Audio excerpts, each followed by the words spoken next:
Welcome, everybody. I'm here with Nick Zemenak, and we're going to be talking about how to ensure business continuity during employee departure.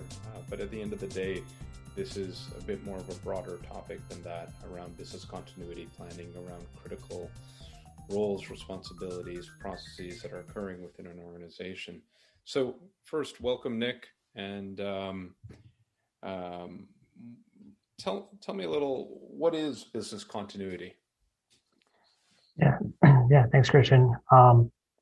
So traditionally, business continuity, think of maintaining operational processes and business as usual when there's a disruption. And so, again, traditionally, that's like cyber attacks. We think of natural disasters, these big like catastrophes. But I think we saw over the past year that it doesn't necessarily have to be um, something major. We can have, small disruptions, like for example, an employee leaving, or working remotely, or, these smaller things that we might not think of that do cause disruption to our everyday processes. So, business continuity is maintaining that business as usual through these disruptions.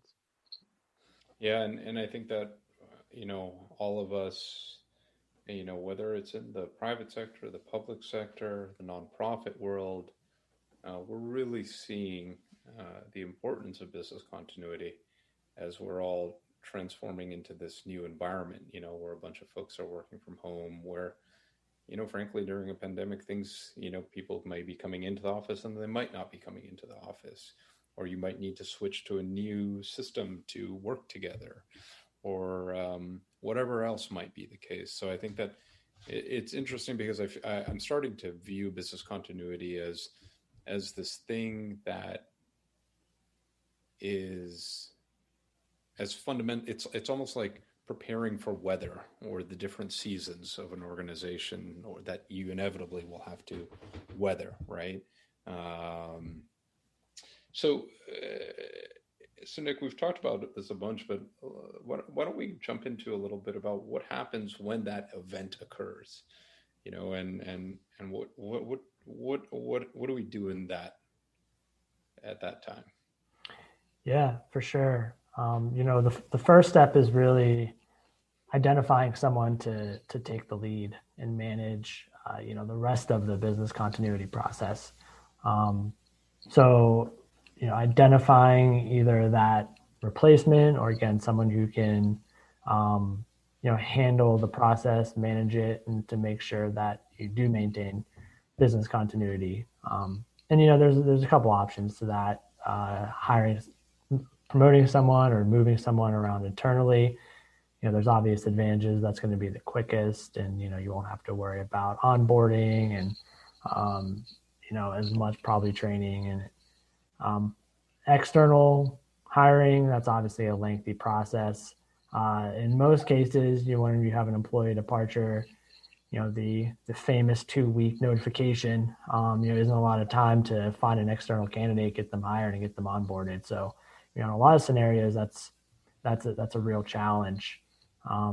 One thing that we've noticed that has worked well is having a partner in staffing, whether that's a more traditional staffing firm or a consulting firm that might already be doing work for you. Having that relationship that you can quickly meet resourcing needs. Obviously, when an employee leaves, but even more than that, when you do have a new project that you need specific resources for, that's always a benefit. But again, in any case, there needs to be somebody who's going to manage the rest of this process, from knowledge transfer and creating a more shared documentation and knowledge environment, and then engaging with the operational team.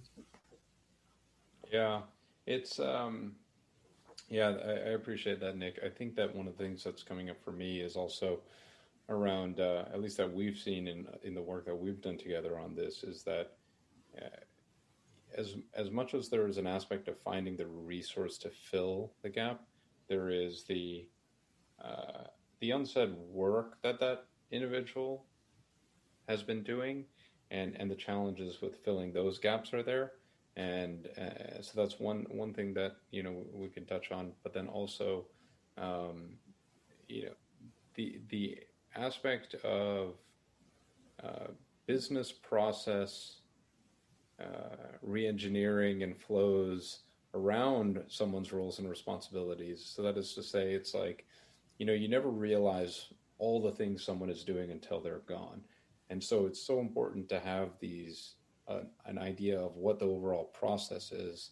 So that way, there is possibility of ensuring that there isn't too much weight on any one person, such that, let's say, they can't come to the office for whatever reason, or something occurs that the work is distributed, or that way it's easier to do backups based on the organizational roles and responsibilities. Uh, I mean, I'd love to get your thoughts on what about all the unsaid stuff? For sure.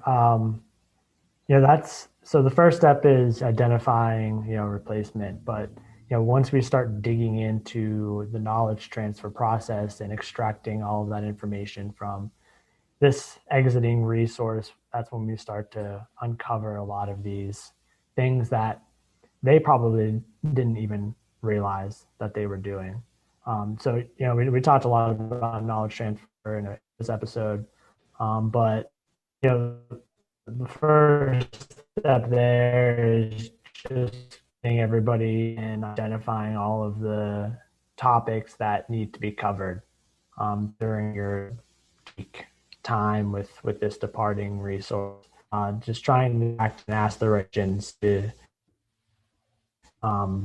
get as much information as you can out of their brains.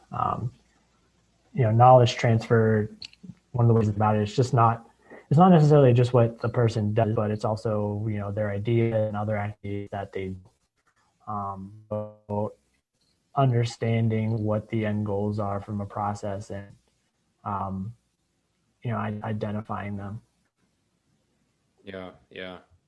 And I think one of the pieces here around this operational team engagement is pretty critical to that aspect as well, around identifying all the unsaid as well, right?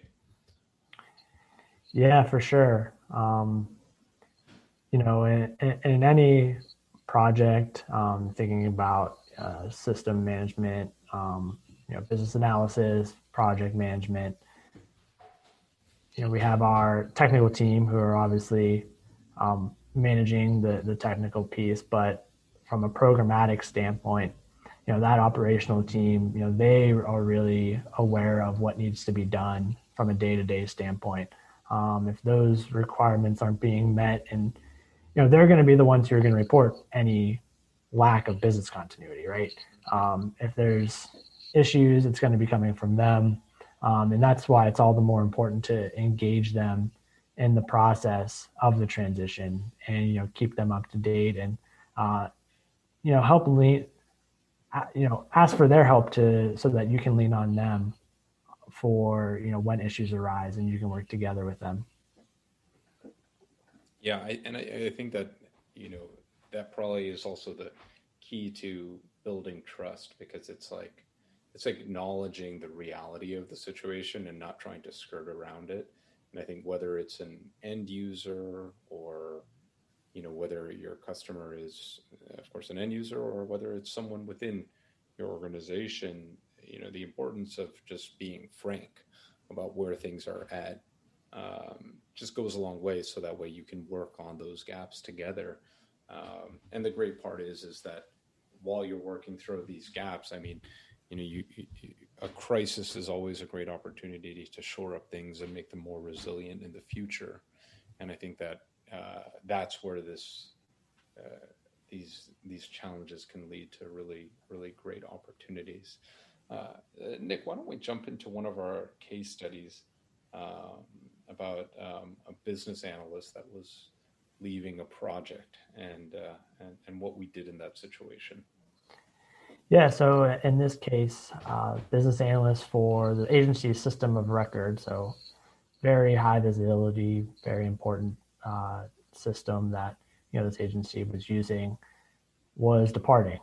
They were the first business analyst on the project when the system was implemented, and they were the only one for, I believe, about 7 years.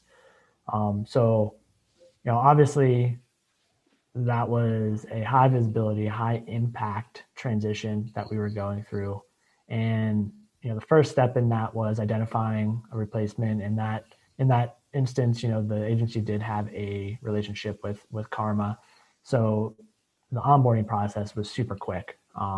Within a few days, we were able to get in there and start the knowledge transfer process. And in terms of knowledge transfer, we took the first session to go through as many of the topics as we could from a documentation standpoint, just identifying the topics that need to be covered over the 2 weeks. And between reviewing with the departing employee and others in the organization, we were able to have a pretty robust list of what was going to be covered over the next few weeks. And we had about an hour of knowledge transfer sessions for 2 weeks, and we took all of that information and made a big knowledge base that all of the organizational players could look at. That basically was a huge, knowledge dump of the departing employees, knowledge over the past 7 years on this project. Really like the idea of creating a shared knowledge environment instead of a individual knowledge environment and organization. If you can take someone's individual knowledge and document it and put it in a place where everybody can see it, then it's no longer necessary individual knowledge. And then, the next piece to all of this was, like we were just talking about, really engaging the operational team. We took a re-kickoff approach. So to level set with the operational team, had a meeting with each of the different groups that was using the system, reviewed the project status, reviewed kind of the current situation we were in, captured any concerns, and just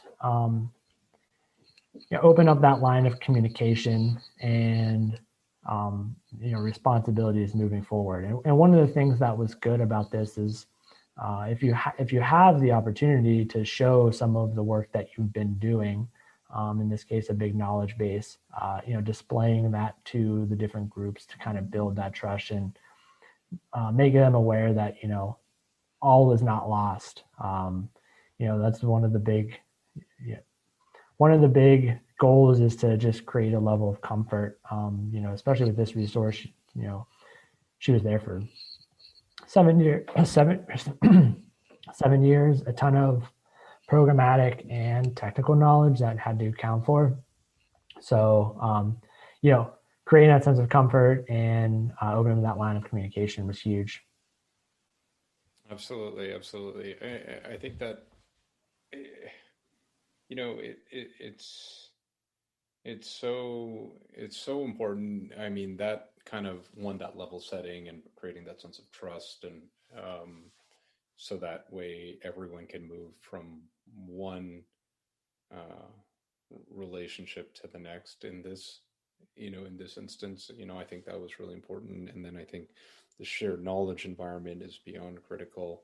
um, and then it's like at the end of the day, it's almost like by taking this one initial step for the organization, you're almost creating like a Wikipedia for these critical systems, and really ensuring just business continuity for the long term, because you start to create out what is the ongoing process for maintaining information. I think, and that has been an interesting exercise for us in this, is that we constantly are thinking of, hey, that's another article that needs to be put into this knowledge base. That's another one. That's another aspect of the process that needs to be considered. And so there can start to be some traceability from the process to actual procedures, and then to more of the details, such that it's just repeatable, and such that we can start to look at things and say, actually, we can automate that, or this process could be shifted over to someone else's roles and responsibilities, and we can start to keep track of things at a far more detailed level. Yeah, and that's one system, within the organization, and now we're seeing how advantageous it's been, and expanding that to create these knowledge bases for other systems in the organization. And that's just huge for backup planning. When I think of business continuity, I would very much relate backup planning for that. That's definitely a piece of it. And with the ever changing work environment, having these sources of shared information that anyone in the organization can access and pretty quickly pick up on some recurring tasks and activities for a specific application is beneficial in the long run. Yeah, and actually, in speaking to that, Nick, maybe that's something we should quickly touch on here is what folks usually look at business continuity planning as versus what it actually is, and I think that speaks to it of like, it almost seems like folks just think of it as, hey, just make sure there's a backup in place, as you're saying there, but it's almost like it's a way of thinking about an organization from a resiliency perspective. I think it's making sure the ecosystem is set up such that that nothing falter or that things will get tough, but they're manageable, so to speak. I think that's at least what's coming up for me. Yeah, and just the tools are available so that in the case of a disruption, whether it's employee leaving or whatever, and they are, the challenge can be overcome. That's you know obviously you can't plan for every single disruption or major event, but you can at least have those tools in place that when something does happen, because it will, um, when something does happen, it can be overcome. Absolutely, absolutely. Well, Nick, any closing thoughts that you want to share with folks? Yeah, I mean, just that it's never too early to start doing this planning process. Like I mentioned, things happen. There's always going to be disruptions out there, so it's never too early to start creating a shared knowledge organization and environment, and starting to identify areas where if somebody did leave or there was some sort of other disruption, there would be a big issue, and you wouldn't necessarily be able to overcome it quickly, and the things you can start doing to prepare for that. Absolutely. Thanks so much, Nick. Everyone, uh, we have a write up of this on our website, and we'll have that in the show notes.